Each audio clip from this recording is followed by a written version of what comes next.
All right, we're doing Card Guesser today. Actually, we're doing Deck Doctor today. I opened submissions in my Discord server, and you guys submitted all kinds of different decks over there, and we're gonna go through these together and improve them. Now, my goal with this is obviously to give the individual people some help, but also to just like talk about some overall deck building aspects in general. So I'm hoping it's helpful to everyone, not only the people that have submitted deck lists, or not only the people that play that specific deck, because a lot of the concepts, a lot of the ideas, a lot of the feedback that we're going to be talking about today can obviously be applied to a bunch of different decks in the current format, right? I personally feel like when I'm looking at this, it's a little bit too heavy on the discard side. Like right now you're playing 6 copies of the furnitures, right? And you have 3 backjack, 3 blackout lavs, and 2 transaction rollbacks. I'm not sure if that quite adds up, in the sense that like you're just not going to draw a way to discard those cards super consistently. I am kind of torn on Rollback and Labrynth, funnily enough. It's like one of the cards that when it came out was super hyped for Labrynth, but I'm not sure if it's been proven that other stuff is better. I still like Rollback, and I think if you've tested it and you like it, I think it's fine to keep it around. I also really like Dogmatica Punishment though. I feel like you'd want to max out on that card, or like not max out, but play it at least as a 2-of for Trap Trick. You said that you lose games because of the extra deck lock. I personally feel like that shouldn't happen that much. I think Phantazmay is an insane card in Labrynth because you can fix your hand to find the Arias or the furniture that you're missing or whatever. I love Phantazmay in the side deck for this deck for going second. I am not entirely sure how good Lord of the Heavenly Prison is. I know Raymond Dye played it as well. I saw his list. There must be something to it, I feel like, but at the same time, I don't really see the appeal. I never really felt like this deck was super weak to something like Lightning Storm even, because you don't have that many real trap cards set. Like most of your cards are just chainable anyways. I don't think Mass Back Raid is popular. I can only imagine it's maybe for the Tenpai matchup, because that's like the one deck that runs Duster and Lightning Storm. But if I side deck one card against Tenpai that I need to draw, I would much rather play a trap card that just has like a lingering effect. If you're playing against Tenpai and you're going first, would you rather open Heavenly Prison, or would you rather open Stimul Archfiend or D-Barrier or whatever, right? But of course, Heavenly Prison can get you into your engine if you don't draw it. But I feel like that is a problem that modern furniture Labrynth doesn't have anymore. I feel like nowadays with this deck, you are always going to see engine because you have so much of it. So I don't know if I like Heavenly Prison. Do you think Labrynth is viable? I think Labrynth overall is fine right now. Yeah, I don't think it's the best deck, but I think it's solid, and I think it's fun too. It's a different style of deck, but I think it's really cool. I like it a lot. Giving feedback on tier limit, I always find incredibly difficult. It feels like you can do so many different things with it, and everything has like a merit to it. The only thing that I don't like from this list, the King of the Swamps. I don't even think it's bad. Like, that's what I mean. Like, I feel like it's a lot of personal preference when it comes to building tier limits, but I don't love King of the Swamp. What's the point of King of the Swamp without Chimera? I mean, I still see the point, right? King of the Swamp still makes Grapha or Rulkolos to insulate your plays from Nibiru. I personally just felt like the best approach to tier limit in that regard was just to make an early Bahamut Shark to threaten Toad. That was my favorite way to outplay Nibiru with the deck. That felt a lot cleaner than going for the Grapha or the Rulkolos lines with King of the Swamp. Not sure if you need Fenrir. You never need Fenrir in tier limits. The weird part about Fenrir is that it's the kind of card in tier that if it's drawn, it's really good. And if it's milled, it obviously does nothing for you. Finding the balance with those kind of cards in tier limits is relatively hard. Cards like Talons or Super Poly technically are the same, right? Drawn, good. Milled, bad. Fenrir at least is both engine and non-engine at the same time. I think that's very valuable. So I do like some amount of Fenrirs in the deck. So what I'm seeing here is you've taken a Boardbreaker approach, which I think is hard in the current format. But if any deck can pull it off, it's probably a deck like Monadium that has a lot of gas, because Monadium feels like the kind of deck where you just throw everything at them, and if something works, then you're in a really good position because one card can turn into a lot of hard advantage or like a lot of pressure. Let's talk about this one.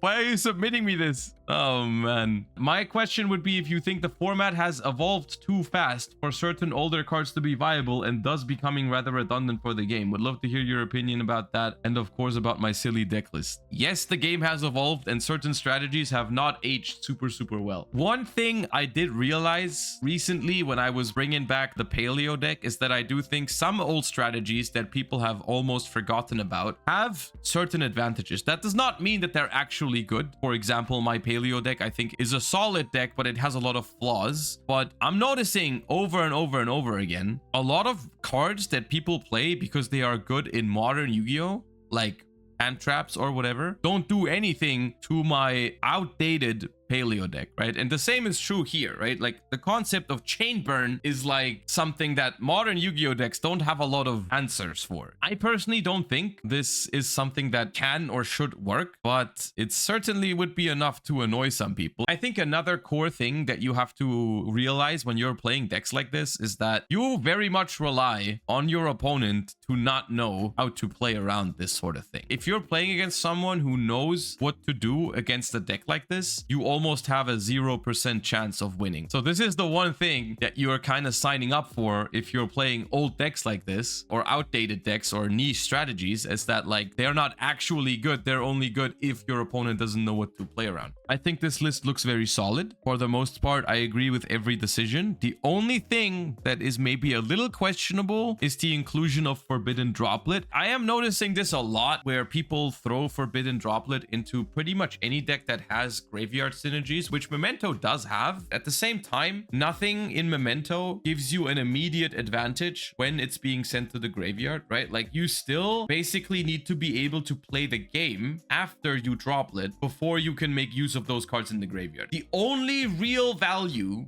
you get in Memento from cards being in your graveyard is the fact that you need 5 different names for combined creation. And summoning combined creation doesn't even like win you the game or anything. It's solid, it's part of your plan, but it alone doesn't achieve that much. So I'm not a fan of Droplet in this deck. I think Memento already really struggles with card economy, right? Like you're going low on cards relatively fast, I feel like, and you're not playing through hand traps super well, which is a problem in the current format. And I would either replace it with Crossout to counter some of these hand traps, or I would replace it with Mourner, go full on these effect negation hand traps. Think of that what you will, but I think it is probably the best approach to a hand trap deck in this format to just play 3 Veiler, 3 Imperm, 3 Mourner. I feel like 1-for-1 in general, and this also goes to all the Snake Eye players or any other deck that might want to play 1-for-1 in this current format. 1-for-1 feels weird because it's usually, and that's an awkward situation to be in right now, but it's usually a 2-for-1. And most of the time, you're being met with 1 hand trap, and then that's it. Usually, you're summoning something that just gets negated anyway. What deck is Droll and Lockbird really good against right now? Voiceless? I don't think you even need Droll against Voiceless. It's not bad, but like Voiceless is not your main concern, and you have other hand traps that are good against it. Tenpai? If you're siding Droll and Lockbird for Tenpai, you could be siding much better cards. I don't think I like Lockbird right now. I've heard of people playing Goblin Rider. I've never actually seen someone play Goblin Rider at a tournament. It might just be made up. Like, I'm not sure if anyone has actually ever played Goblin Riders since they come out. Like, maybe people are just saying they play Goblin Rider, but no one actually does. Think of this as like a Snake Eye deck, but instead of doing Snake Eye combo, you're making what, like Big Gabonga? So that's like the difference. In terms of how it's built, I think playing one of hand traps for Crossout is completely fine if the deck struggles with hand traps, which I'm thinking is the reason why you're playing Crossout. The deck must struggle with hand traps in some capacity. I think Droll and Lockbird, as you have already identified, is not necessary in the current format. Even as a Crossout target, I don't think you need it in the main deck. I think Mourner, Veiler, Imperm, Ash, and Nibiru, and Ghost Ogre, if it hurts your deck, are completely fine to play as Crossout targets. To answer your other question, I'm looking at this deck and I honestly don't feel like you should try to keep this 40 cards, because I'm looking at this and I'm seeing a lot of cards you don't want to draw. Is there another good starter card is what I'm trying to find out for Goblin Riders. Like, is there another card that we can play that makes it so we can go up in hand traps and up in starters in an equal amount, so we have a lower rate of drawing our bricks? Snake Eye Ash. I don't know if you can use Prosperity or something like that, but my idea would be play some more hand traps, play some more starters, so you have the same amount of odds of opening hand traps or starters, but you have a lower amount of drawing your bricks, because this deck looks like it has a lot of bricks. and then maybe that's overall better, right? This seems like the kind of deck that doesn't want to play close to 40. Whenever I see a deck right now, and this is one of the bad things of the current format, there are formats where it's completely fine to play decks like this, where you play 3 Ash, 3 Imperm, and you just call it a day, and then going second, you're fine. The current format, unfortunately, is not one of those formats. I feel like a deck that only plays those cards, when it goes second, it just gets comboed on way too often, and I don't know if Melodious Chimera has the means to really break a board going second super consistently. Most of the time, you're going to have some redundant cards, and then it doesn't work out because you don't have the ways to push through your opponent's interruptions, right? That'd be my concern with the deck, but honestly, I don't know if there's a way that you could even fix it if you want to play Melodious Chimera, right? That is just something that you sign up. Sometimes you got to understand that certain decks offer certain advantages and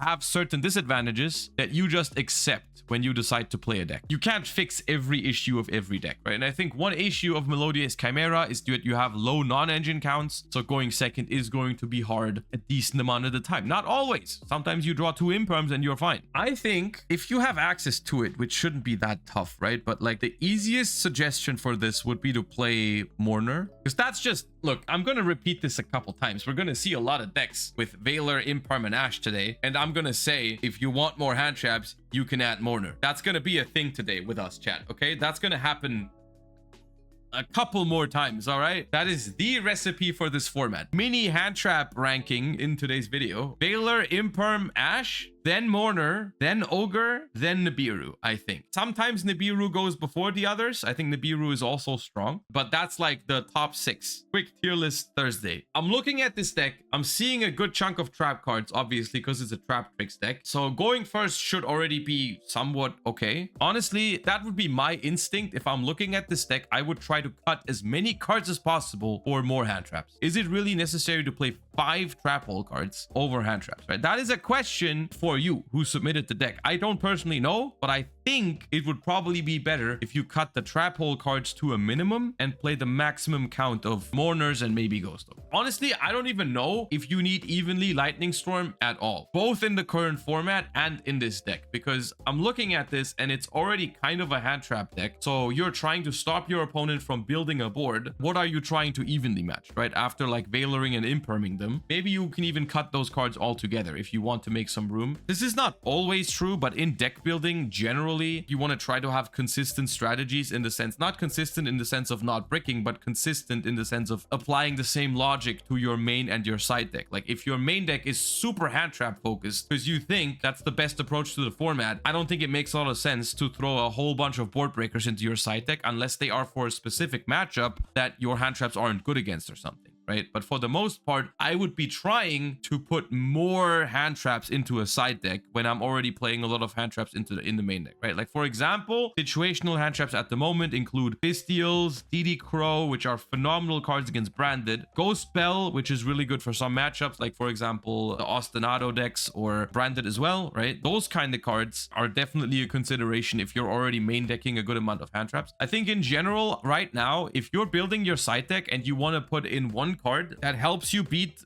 Runick stun, I think one of the best ones is Eldritch the Golden Lord, which is not something that people usually think of as a side deck card. Like some people are doing that, but not that many. But I think it's actually one of the best cards against Runick stun because it's reusable out to floodgates if your deck plays sufficient spell and traps. The Super Poly debate in Yubel, I think, is as simple as only because Yubel has synergy with Super Poly does not mean that you automatically play Super Poly in your Yubel deck. Simply because the only time you have synergy with Super Poly in your Yubel deck is if you can put Yubel onto the field, which requires you to already be playing the game. You already have to be resolving cards successfully to summon Yubel, and then you can Super Poly everything. The problem with that is that a lot of the decks in the format don't let you do that, right? A lot of the decks in the format are very good at preventing you from summoning Yubel, which means that Super Poly is only good in Yubel if it is already good in the format. So basically, if Super Poly is bad in the format, then it's also bad in Yubel because only because you can sometimes Super Poly your opponent's entire board does not justify playing a situational card that is not great in the format. If Super Poly is all right or good in the format, then it's even better in Yubel. And then it's just going to be a good card that sometimes is crazy because you have additional synergy with. Right now, I don't think Super Poly is a good card in the format, so I also wouldn't play it in Yubel, most likely. All right, Farfa is using streamer privilege to get my feedback on this.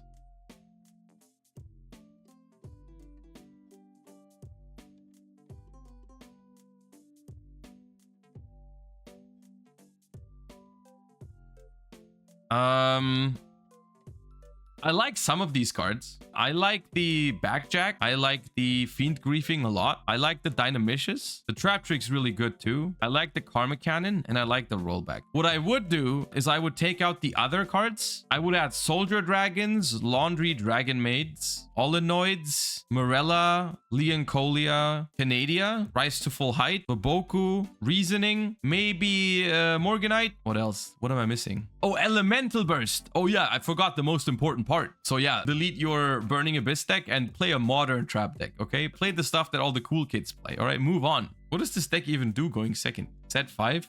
See, that's the thing though. If it actually did that, that'd be fine. But it doesn't do that, right? On average, it sets like 3 or 4 because you're playing, I feel like, too many monsters in a 45 card deck. And that's the downside. I think if you want to play a trap deck, unironically, in 2024, you have to full commit. The core advantage, if there is any advantage to playing a trap deck, is that some of your opponent's cards don't do anything, like Effect Veiler or Imperm or whatever, right? Like if your opponent fully does their first turn and ends on like Appaloosa and shit, you don't want any monsters in your hand, like nothing. You just want all of that to be settable. Set 5 or none, exactly. Go big or go home. Duality is a good card this format in Runick decks. If you're playing a Runick deck, which I've already said, I don't think Runick decks are in a great position right now. But if you're playing a Runick combo deck, I think Duality is definitely a consideration because of all the Veiler, Mourner, Imperms that people are doing, right? That's one of the best ways to beat so many hand traps is to summon Hugin, they Veiler it, and you dodge it. So you have a guaranteed fountain to outgrind the hand traps. Like, that's good. That's a solid concept. I think the Runick combo deck, including Duality, is a good approach. I don't know why we are choosing to pair it up with Horus cards, though, out of all things, in this particular instance. Because to me, it just feels like the Horus cards are literally just some big bodies that don't really do anything. Why do people think the Horus cards on their own are pushovers? Because they are. The Horus cards on their own are absolute pushovers. Horus cards are okay if you can add them to a strong board already. If the Horus cards are alone, no deck has a problem with it. Like, you can open all 4 Horus monsters against Snake Eyes, you're dead. Like, one Snake Eye Ash kills you through all 4 Horus monsters. It doesn't do anything. Most decks that you see Bystials in, they will play 1 Druid Worm, 1 Magnum. I think in Tenpai, it is completely fine to just play Magnum because you're going second, and if you draw Magnamut, 99% of the time, you're not searching Druisworm, you're searching Engine. So don't think you need to play Druisworm. But the one Magnamut, I think, is so good that I would play it, and I would risk it clashing with Fenrir. I think that's a risk that you can take. My favorite part about playing hand traps only in Tenpai is I think that's the best you can do to avoid mind games. If your opponent makes you start because maybe it's a Tenpai mirror match or you don't know what to expect after side decking, your deck is still fine. And the same is true for Fenrir because Fenrir is also good going first or second. So I think that is one of the biggest advantages of this version over other Tenpai versions is the fact that you don't have to play this mind game with your opponent of like, do I go first or second? Whatever, I'm just gonna have all those hand traps in my deck. I have no idea what to tell you about this deck specifically, but I guess I can answer your questions because you did try to hold them a little more generally. Like you said, like, how do you recommend adding non-engine to rogue decks with large engine requirements? I always feel like I want to cut more engine since the engine is bad, but that defeats the point of trying to play the deck. Well, one thing I'm noticing is that you've put a lot of different engines into this deck together. Is it really necessary for this deck to be a Bystial deck? Maybe it's not that you need to cut down on the engine. Maybe you can put less engines into one deck because you're playing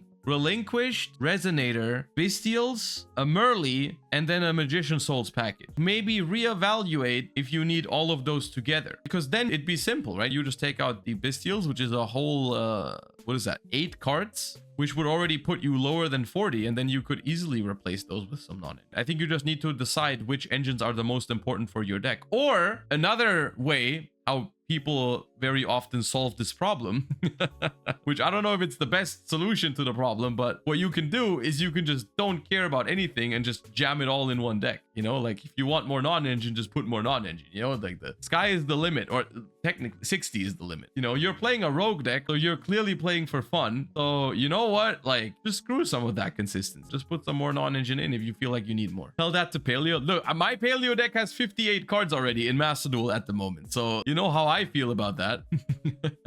First things first, like Herman is pointing out, Droplet alone, if your opponent is a capable branded player, actually doesn't stop Puppet Lock. Not always, but most of the time, like 99%, they will be able to do Puppet Lock under branded Lost Protection, unless they have no idea what they're doing. You're playing only Ash Blossom, and if you don't have Ash Blossom, they basically get to do whatever they want to do, which means that they will probably be able to put branded Lost up onto the board and prepare branded Lost Puppet Lock. Droplet does not really help. Not true? Well, I guess we've identified someone who does not know how to play branded in chat. There you go. Point your fingers at them. Yes, always. If they get to do full combo, then they can do it under branded loss. Watch PAX feature match from the recent YCS. It's almost always possible for branded to make it so that you cannot droplet your Sanctifier. This is specifically why I think droplet as your only non-engine I don't think is great. It just doesn't do what you're expecting it to do, right? The other thing is, like, if you draw droplet as your only non-engine against like Snake Eye, for example, it also doesn't win you the game, because yes, you beat Apo, maybe you even beat Apo plus IP, but you never beat Apo, IP, Promethean Princess, and 3 hand traps in their hand. That's not happening. I think even if I'm playing a deck like Runick Sprite for Hire, even there I would consider to just maybe put Imperm in and just have that be your non-engine against Snake Eye and hope they don't have access to Wanted. I think another way that you could do it is try Talents evenly, which I think is also not ideal, but it's something you could do. You would always lose to Puppet Lock though. I like the Dark Ruler here. If you're going for a Boardbreaker approach, which is questionable, but I mean, you've decided to play Boardbreakers, which I think is also okay. I think Dark Ruler, Thrust, and Talents would definitely be in my deck as well if I was playing Boardbreakers. I think the one copy of Change of Heart is also nice to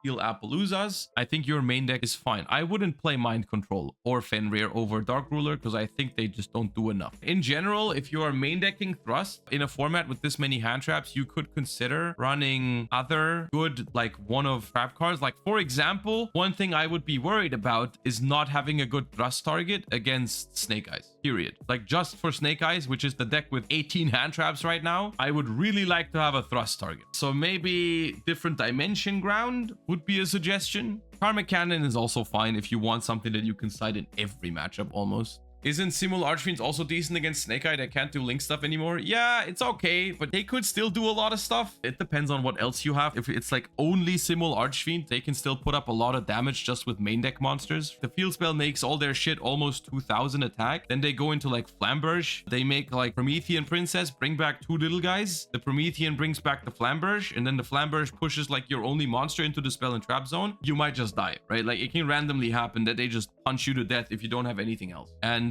Simul Archfiend also locks your own Soul of Rage, right? You can't use it anymore. So I think it's a little awkward. Lightning Storm evenly. Honestly, if your deck is good in grind games, I think evenly might be better than Lightning Storm. Phantazmay is fine, but like you said, only if your siding patterns work out. It feels like when you're going second here, you already have a deck that wants to side very little. So if you throw something like 3 Mind Control, 3 Phantazmay, 3 evenly in your side deck, like obviously that's not going to work out because your deck already has a bunch of Boardbreakers. Like, you don't have enough to side out going second, right? Unless you want to take out a lot of engine. I mean, you would never play Phantazmay plus evenly. It's either Phantazmay or evenly, and then maybe even the Mind Controls are a little bit too much. Maybe it's fine to play like 1 Mind Control as a Thrust target if you already have Change of Heart or something and Talents. Honestly, just cut the Cosmics because you play Golden Lord to send with Branded Fusion. That's probably good enough against Runick Stun. Just rely on that. Don't overkill if you have other bad matchups. So cards I would suggest that cover Branded or Melodious or both. I like Bystials, I think mainly for Branded, but I think they're also alright against Melodious. I like Dark Ruler for Melodious. You can think about Lava Golem. You can think about Bell to stop Ostinato. You can think about Ghost Ogre. So those kind of cards, I think, is what you're looking for.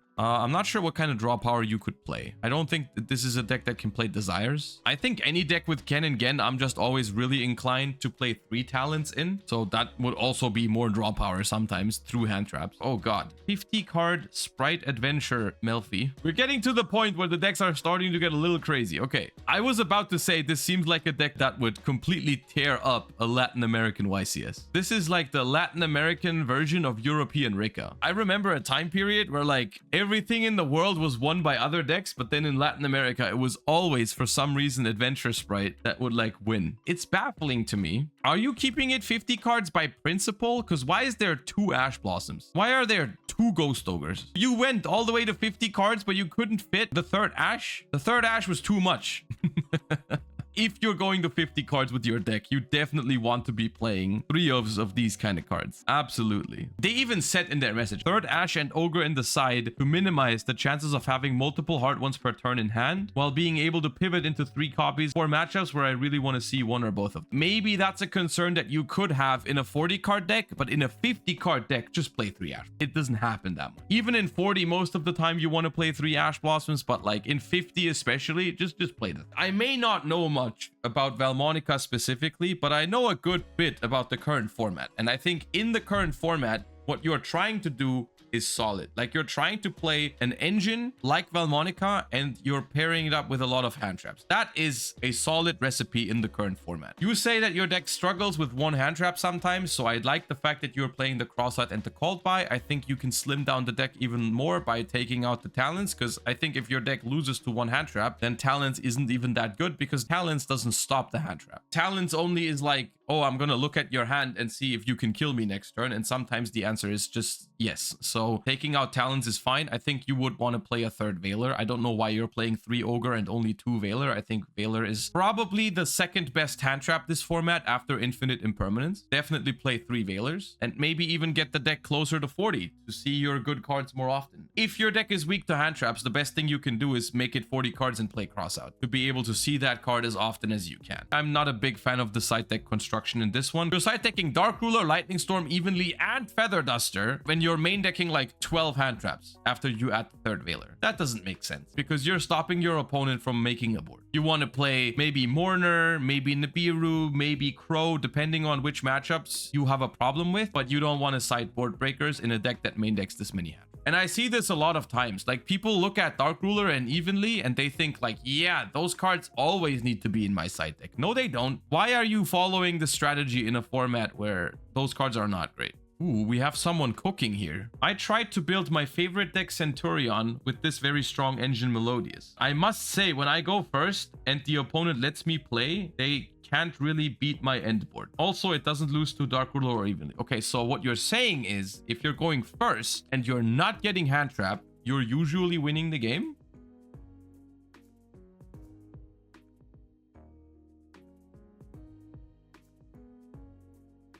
That's crazy. My problem is going second. Well, yeah. What do you want me to do? You want me to perform a miracle on this deck? And then it's just some suggestions. Question mark, smile. I don't know, dude. Roll higher numbers in the dice roll? What do you want me to say? Going second, you're already kind of doing what you need to be doing. I think you can do it a little bit better though. Like you could be playing better hand traps. I think the best way to play this would probably be to play maximum amount of Effect Veilers and Ghost Mourners, as I've suggested to everyone else. And then literally my tip is accept your fate. When you're playing this deck and you're going second against decks like Snake Eyes, you look at your opening hand, you hope it has enough hand traps, and you try to stop them from playing the game. And if they break through your hand traps because you don't have enough, then you're gonna lose. Which is unfortunate, that's gonna feel bad, but I can't perform a miracle surgery or anything on your deck to make it not only auto win going first, but also win going second. Because then, guess what? Your deck would probably be the best deck in the game right now. I think one of the biggest strengths of pure Voiceless, though, is to be able to play multiple copies of Sauravis. Like, I think Sauravis can be played in Voiceless at any amount, like 1, 2, or 3 copies, but I think 1 right now is definitely not correct. Like, everyone is playing Veiler, Imper, Mourner. I think it's definitely a 2 Sauravis format, if not 3.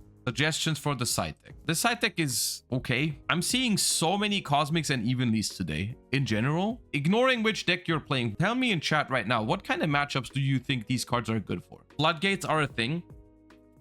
What does this mean? Like, translate that for me into like practice. Like, which deck are you sitting across from and you're putting evenly matched in it? I play Cosmic mostly against Runick and Fire Kings. Okay, fair enough. Give me more. Runick, Stun, and Labrynth. Okay, evenly matched is not good against Labrynth. Next, Voiceless Voice. Okay, evenly against Snake Eyes. All right. And this is what I very often see is I think you're not thinking this whole stuff through. Melodious. Okay, evenly is terrible against Melodious. Evenly beats combo boards. Give me real words, dude. What does this mean? What are you siding evenly for? Snake Eye? Look, evenly matched is a really, really good Yu-Gi-Oh card, but you need very solid reasoning to put it into your deck. And I think evenly can be good right now, but not if your main deck is this. Right? Because yes, something like floodgates are a concern. For example, Snake Eyes putting in skill drain when they start is a concern. That is something that evenly can beat, right? Because if you go into the battle phase and you activate evenly against Snake Eye, they either have to keep the skill drain and banish their entire other field, or they have to banish the skill drain. It's got some appeal, right? The problem is because your Voiceless Voice deck does not beat Snake Eyes after they've gone full combo, Promethean in the graveyard, some hand traps in hand. You go battle phase, you activate evenly, they keep Flamberge. Main phase 2, you start playing, they hand trap you once or twice, they Promethean, pop the Flamberge, bring back 2 level 1s, get follow-up. Next turn, you're probably losing because you didn't have a battle phase, right? Like, that doesn't work out, right? Yes, you've outed skill drain.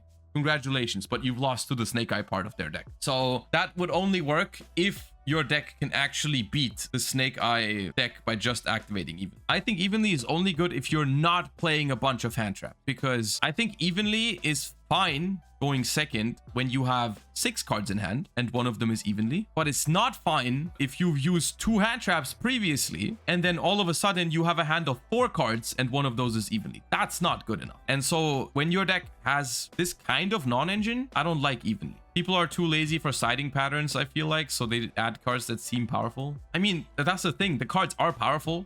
It's just that cards always have to be evaluated in the context that you put them in. My personal issue with siding patterns is not that I'm too lazy for it. It's just that I usually do siding patterns or side deck last when I build a deck. Currently, I am very, very late with my deck selection to a lot of tournaments. Well, there hasn't been a lot of tournaments, but I'm like scrambling to even decide for a deck. So I'm not even worried about my side deck choices yet. That's me at the moment. Dude, what is this? This is Ancient. Dragon Link?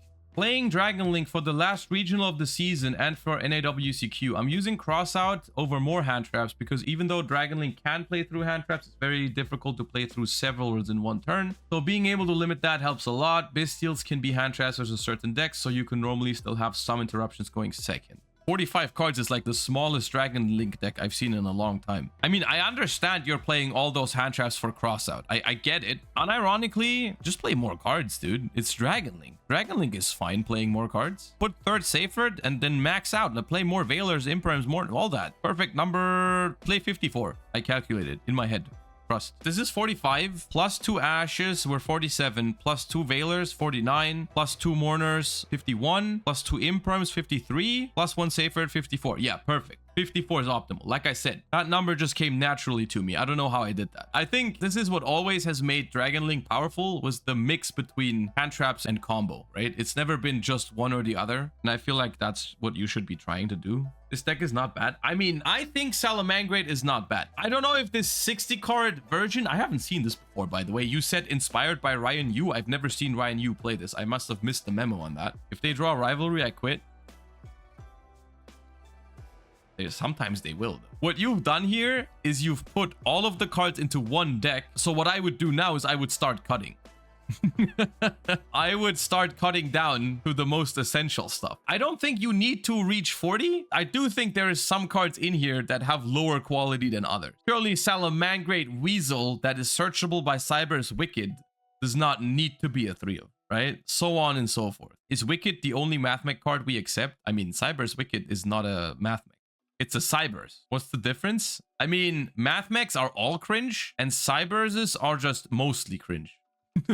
But Marinces are water cards. They don't count. In general, I do think Dark World is the kind of deck that is scary to go up against whenever you don't play Droll and Lockbird in your deck, which at the moment, not many people are playing Droll and Lock. So I think in theory, if you ever have a chance of doing somewhat okay with Dark World, I think it's now. We've already had Salamangreat. This is a 40 card version of it. This is looking pretty good to me, honestly. Looking at this makes me wonder how they even made it a 60 card deck previously, because this feels like it has everything it needs. Maybe the sweet spot is you can go a little bit over 40, because I'm not gonna lie, Salamangreat these days, it might sound like a weird comparison, but it does feel a little bit like Dragon Link. It's got like these powerful mid-range combos. It's usually pairing it up with a bunch of hand traps, and it has a couple of cards that you preferably don't want to draw. The ideal solution for Dragon Link was very often to play like 45 or something, and I could see this being the case for Salamangreat. You have 3 Circle, 3 Mining, 3 Gazelle. You're probably fine going over 40 a little bit.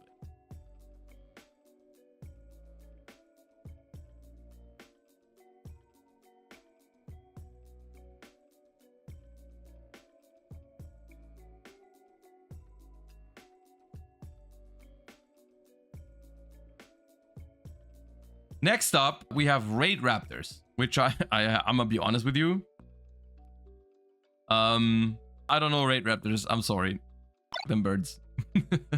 Phantazmay is not good in this deck because you're playing 60 cards and Phantazmay is only good when you open it. I'll tell you what's going to happen with Phantazmay. You're going to go second. You're not going to open it because you're playing 60 cards. Then it's going to be your turn. You're going to activate cards like Allure, Desires, Patchwork to deck thin, Talents to draw, Chimera to draw, and you're going to draw into Phantazmays that are going to suck. The Shadow Dragon is really nice. I like that. I think you can also consider playing Eldritch the Golden Lord so that you can send it as a light monster and then keep reusing it every turn to pop their floodgates, which is really nice in branded. Can I send it again? Send what again? Rika? Oh, dude. I mean, there's nothing to say here other than I hate this deck and congratulations on winning the European Championship.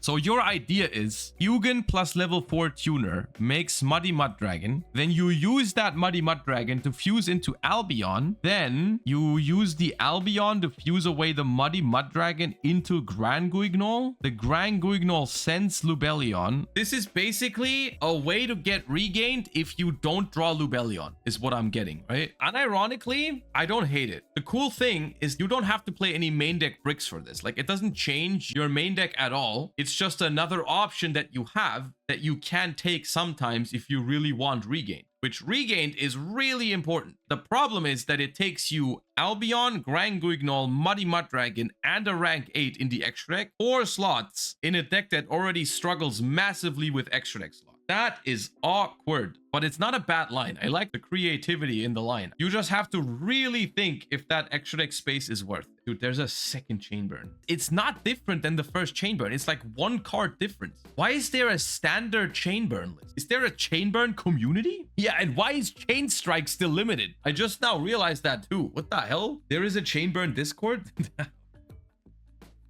Oh god. Chain burn topped like a month ago, and because it's like the first chain burn top in like 10 years, the entire community has just adapted that list as the standard. Is that guy like a god in that community now? Imagine being the one guy that topped with chain burn after the deck hasn't done anything in like 10 plus years. Muad'Dib. Lisan Al-Gaib. No, that's the one that I said, not Muad'Dib. Muad'Dib is his nickname, but like Lisan Al-Gaib. Yeah, the chain burn Lisan Al-Gaib has been born. He's been found. And now they're all submitting this chain burn list to the deck doctor because they are preaching his message. The chain burn Lisan Al-Gaib. Man, I can't. If this card in its owner's possession is destroyed by an opponent's card, you can target a level 4 or lower monster in your graveyard except Zombina, special summon.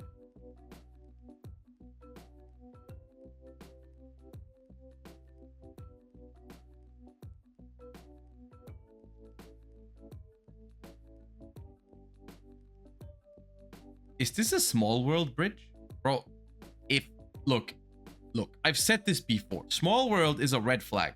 if I've ever seen one. It's not that Small World is a bad card. It's just that all the decks that need Small World are typically bad. If your deck is so inconsistent that it needs Small World, it's probably not good to begin with. And if your deck needs to play a Zombina as a Small World bridge, it's over. Start from scratch. No Bonfire because of budget reasons? Okay.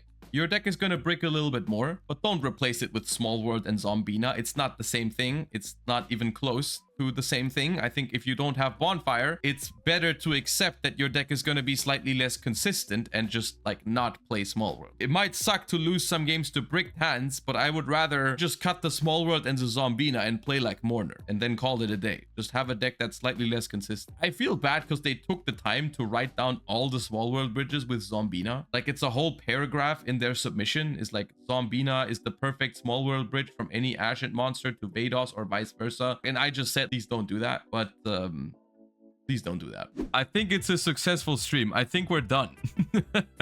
Thank you all for tuning in. Hope you enjoyed the stream. Hope you enjoyed the Deck Doctor. Thanks for watching. Appreciate you guys. Peace.